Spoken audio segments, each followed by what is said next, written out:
Hello, Taurus. Welcome to Higher Source Tarot for your financial abundance tarot and oracle card reading. We haven't done one of these in a while, so it's a money and career reading today. I'm excited for you. This will be your overall theme, and I like this a lot.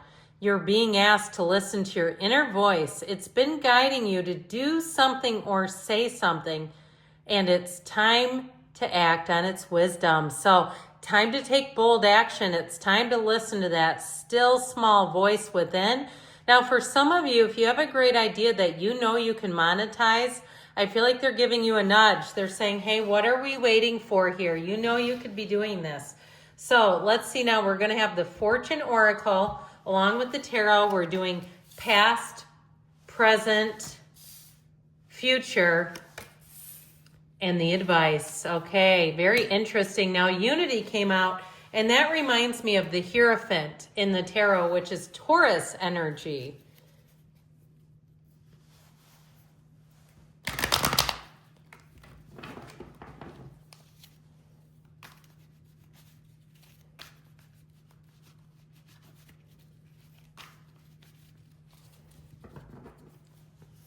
All right.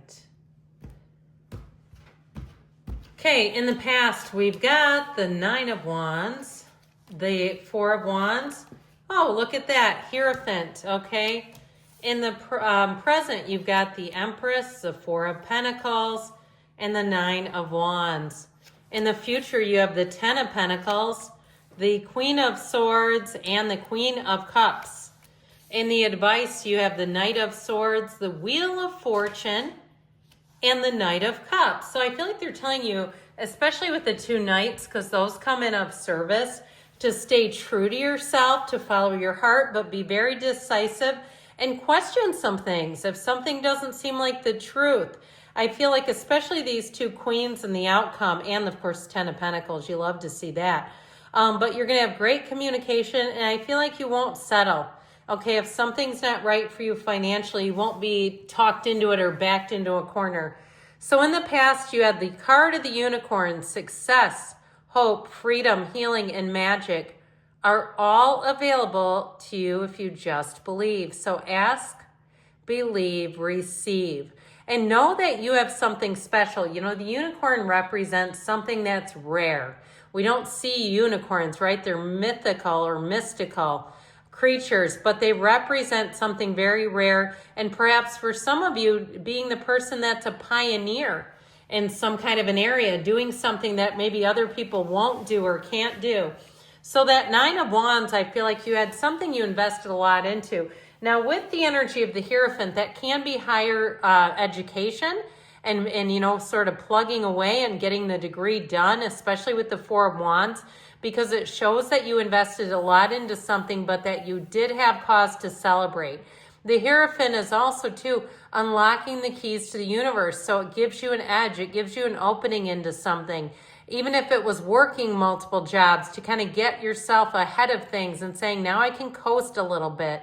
Or even keeping something like a vehicle that was paid off and doing something smart financially so you could get a little nest egg build up and saying, you know what, I sacrificed. I get this energy of sacrifice that brought in gains and really coming to the place where you say that was worth it, especially if it was something with education, because nobody can take that away from you. That's yours now. You completed that. You did what you needed to. If it was a certification, if it was a test. Now, I will tell you this too. You also have a marriage here. So it also could be indicating if you did recently have a marriage or, you know, within the last couple of years, that it has kind of changed and even improved your finances with the Four of Wands and the Hierophant. So with this, we do have three major arcana. We have Taurus here, Scorpio, Aquarius, Leo is here as well. We also have the Path to the Heart and the Empress. So the current energy, you've got the Lovers. There are two paths ahead. Be true to yourself, which I feel like is the sort of underpinning of the whole reading, is about doing things in your own way, doing it not only your way, but the way that suits you.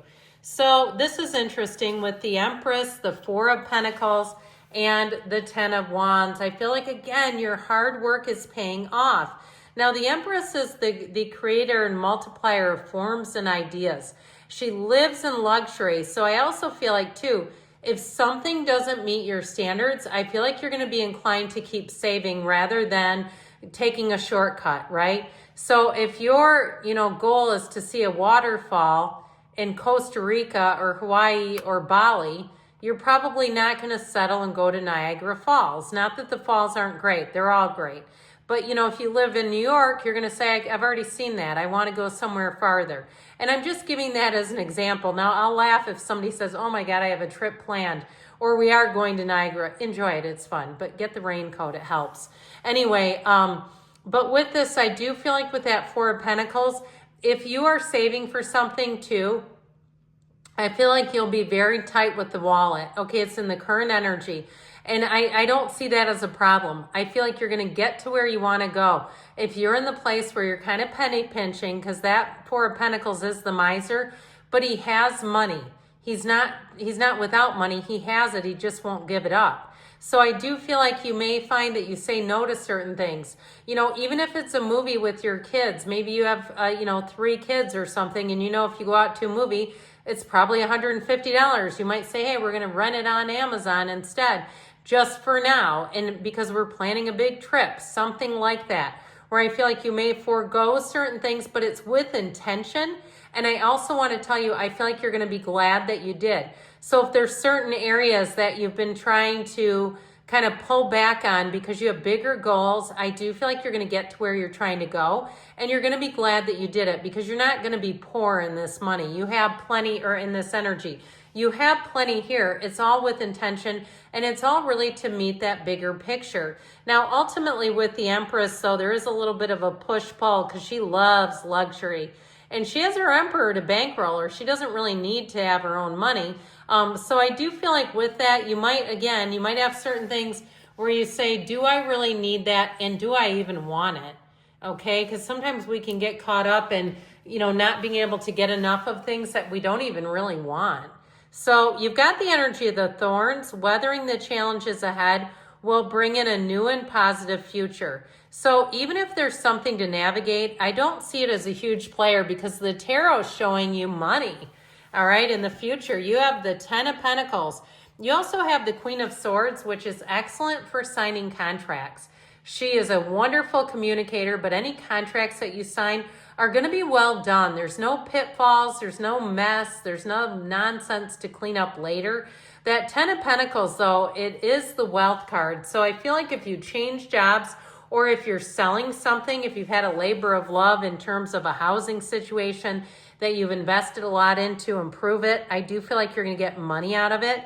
Those of you who have been saving towards something, that Queen of Cups says that you're living the dream. Okay, you've got the best of all worlds here in the outcome. The Queen of Cups really is being in the place where you love your life. You say, how could it get any better than this? But the Queen of Swords gives you the clarity, the direction, the intellectual prowess so that you make great decisions. Now, ultimately, too, if you do have some kind of an unexpected gain, because the 10 of Pentacles is wealth, but sometimes it's unexpected. You got money coming in that you may not see, okay, that you may not be anticipating. And it could be from something from the past. Maybe you had you sold a house and there was some kind of static listing. You had something associated with you that you didn't realize was out there, and there's money hanging out there. Or even a job early in your career, and there was some kind of financial plan. And, sometimes when you're young, you don't realize that there's actually an account there that's been opened. So in the advice, you have the card of unity, a time of divine understanding, renewal, peace, and hope. You radiate and attract great love. So this is in your advice, and really they're telling you your point of attraction, be in the place of ease, be in the place in the mindset of growth and of high vibrational, not wasting your time and energy on things that are going to slow down your energy. So with this, the Wheel of Fortune spins in your favor. So really having the belief too that anything is possible for you, that you are an infinite being. There's nothing off limits. But with those 2 knights, they come of service. So the other thing is, let people help you. When knights show up in your life, they're there for a reason, and they are hell-bent on helping. Let them. And with that Wheel of Fortune, I feel like you're going to have perfect timing. So if you align with the Knight, you don't want to try to stop the Knight. We're not holding the Knight by his armor and trying to hold him back. It really is allowing people to help you, allowing your good fortune to come, and allowing yourself too to revel in those moments where you know that you had perfect timing. Be in that place where you say, I had it all. The universe feels and hears me. This was a great turn of events, and I know that it was from me. Good things are on the way for you, Taurus. I love you, and I'll be back again soon.